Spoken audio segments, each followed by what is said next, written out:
Perkenalkan, nama saya Rona Ulima Nurung, NIM S1A 019090, semester 3, Prodi Pendidikan Biologi, Fakultas Keguruan dan Ilmu Pendidikan, Universitas. Assalamualaikum warahmatullahi wabarakatuh. Perkenalkan, nama saya Salma Putri Effendi, NIM E1A 019091, semester 3. Bismillahirrahmanirrahim. Assalamualaikum warahmatullahi wabarakatuh. Perkenalkan, nama saya Saga Sarnia, NIM E1A 019092, semester 3. Baik, pada video kali ini kami akan membahas tentang sistem otot atau sistem muskular pada hewan vertebrata dari Pisces hingga mamalia. Sistem otot sendiri atau sistem muskular itu merupakan suatu sistem jaringan yang berada pada tubuh kita yang memungkinkan kita untuk bergerak. Dalam tubuh manusia sendiri terdapat dua otot, yaitu yang bekerja secara sadar maupun yang bekerja secara tidak sadar. Yang bekerja secara sadar artinya otot tersebut berada di bawah kendali otak dan saraf pusat. Sedangkan yang bekerja secara tidak sadar contohnya ialah otot jantung, di mana otot jantung ini akan terus bergerak secara beraturan di luar kesadaran kita. Kemudian otot itu terbentuk dari jutaan filamen protein yang terhubung oleh saraf, di mana saraf-saraf ini akan menghubungkan otak dengan otot ataupun otot dengan sumsum tulang belakang. Serat-serat pada otot ketika ini bergabung kepada kerangka, maka akan disatukan oleh beberapa jaringan lainnya. Pada otot manusia sendiri terdapat ligamen dan tendon, di mana ligamen ini merupakan suatu bagian yang menghubungkan antara tulang yang satu dengan tulang yang lain, dan tendon merupakan suatu bagian yang bekerja sama dengan otot untuk menggerakkan kerangka tubuh. Tetapi baik ligamen dan tendon memiliki suatu kesamaan, yaitu terbentuk dari suatu unsur yang disebut dengan kolagen. Pada hewan vertebrata sendiri, otot terbagi menjadi musculus parietal, musculus visceralis, musculus branchialis, dan musculus dermalis. Musculus parietal sendiri terbagi lagi menjadi musculus truncus, musculus visus, musculus hypobranchialis, diafragma, dan musculus appendicularis. Berikut akan dijelaskan oleh teman saya tentang apa saja sih turunan dari musculus parietal itu dan beserta penjelasannya. Musculus parietal terbagi menjadi 5 musculus. Yang pertama adalah musculus truncus, yang kedua adalah musculus hypobranchialis, yang ketiga adalah musculus visus, yang keempat adalah diafragma, dan yang kelima adalah musculus appendicular. Musculus truncus merupakan musculus yang terbagi menjadi dua bagian. Yang pertama adalah bagian epaksial dan yang kedua adalah bagian hipaksial. Kedua bagian ini dipisahkan oleh septum yang bernama septum lateral longitudinal. Yang kedua adalah musculus hypobranchialis. Musculus hypobranchialis terdapat pada hewan tetrapoda, di mana musculus ini terdapat di bagian leher hewan tetrapoda yang tersusun atas musculus rectus cervicis. Yang ketiga adalah musculus visus. Musculus visus tersusun atas somit-somit. Somit-somitnya tersebut terdiri dari somit prooticum, somit premandibularis, somit mandibularis, dan somit hyoideus. Yang keempat adalah diafragma. Diafragma hanya terdapat pada mamalia. Diafragma merupakan derivat dari septum transversus yang tersusun atas musculus diafragmalis dan centrum tendi. Yang kelima adalah musculus appendicular. Musculus appendicular merupakan musculus yang berada di daerah skeletal appendicular. baik itu di bagian superior maupun inferiornya. Muskulus apendikular dibagi menjadi dua tipe, yaitu tipe ekstrinsik dan tipe intrinsik. Baik, di sini saya akan menjelaskan tentang musculus branchialis. Otot ini amat sangat jelas di permukaan echinobranchialis yang menggerakkan arus visceralis dan rahang. Pada squamous acanthias jelas meliputi musculus abductor mandibular, musculus intermandibularis, musculus epihyoidus, musculus interhyoidus, dan musculus trapezius.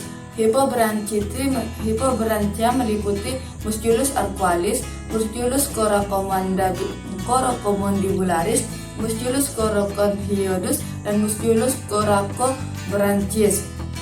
Yang kedua, musculus visceralis melapisi organ bagian dalam dibagi menjadi tiga. Yang pertama, otot yang melindungi organ bagian dalam berbentuk seperti saluran pencernaan, saluran pernapasan, dan jaringan limpa. Yang kedua, musculus sphincter interna pada anus pylorus.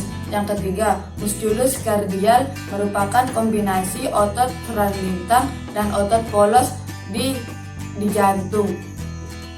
Baik, yang keempat adalah musculus dermalis, di mana pada musculus dermalis ini terdapat dua bagian, yaitu origo dan inversio. Bagian origo dan inversionya ini terdapat pada otot integumentum, di mana otot integumentum ini tidak terdapat pada Pisces, tetapi pada amfibi terdapat otot integumentum dengan frekuensi yang lebih sedikit. Pada reptil sendiri terdapat musculus dermalis intrinsik yang berfungsi untuk menggerakkan sisik. Sedangkan khususnya pada ular terdapat musculus costacuneus parietalis yang berfungsi untuk yang berfungsi sebagai alat gerak cepat.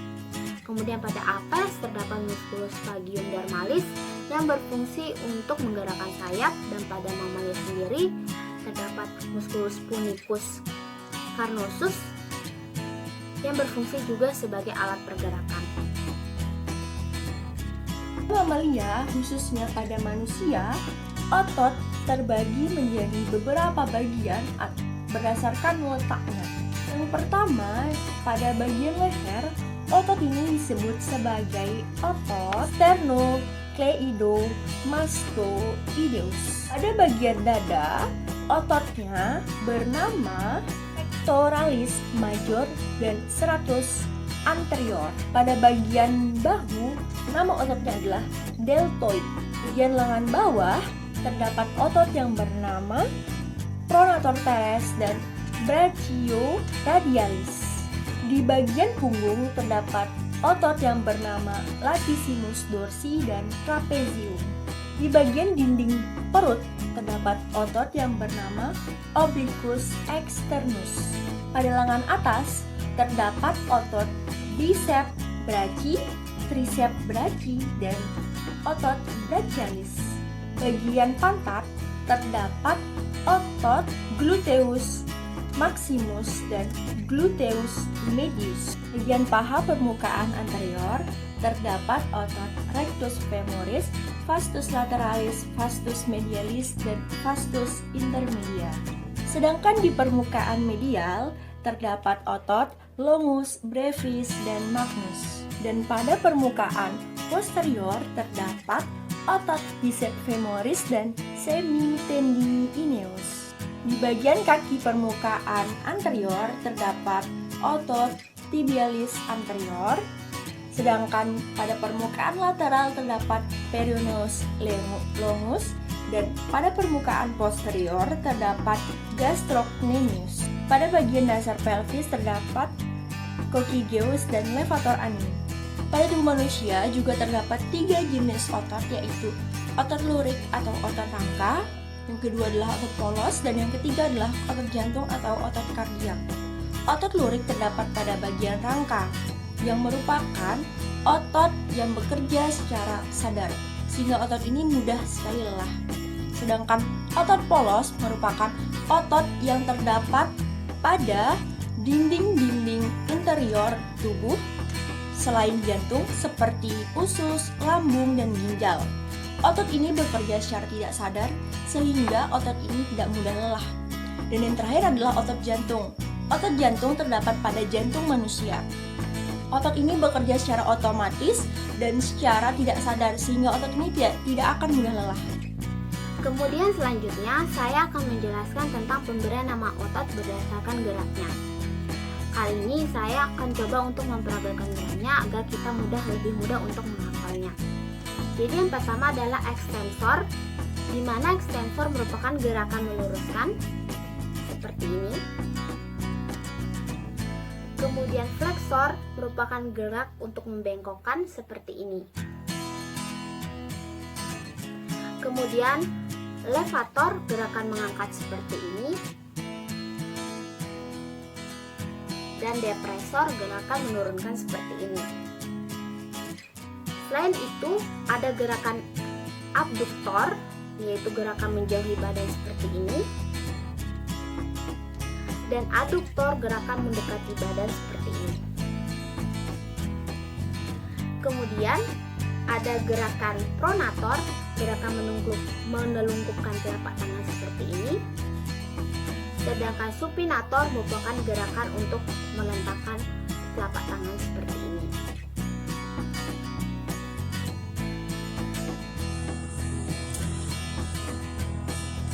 Baik, ini merupakan contoh otot pada beef chest. Yang ini otot pada mamalia.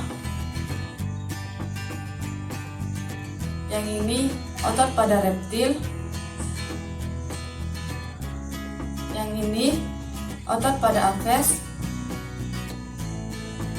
Dan yang terakhir, dan gambar yang terakhir ini adalah otot pada amfibi. Sekian pembelajaran tentang materi sistem otot oleh kelompok 2 mata kuliah struktur hewan. Semoga materi ini bermanfaat bagi kita semua dan mohon maaf apabila ada kesalahan dan kekeliruan. Wassalamualaikum warahmatullahi wabarakatuh.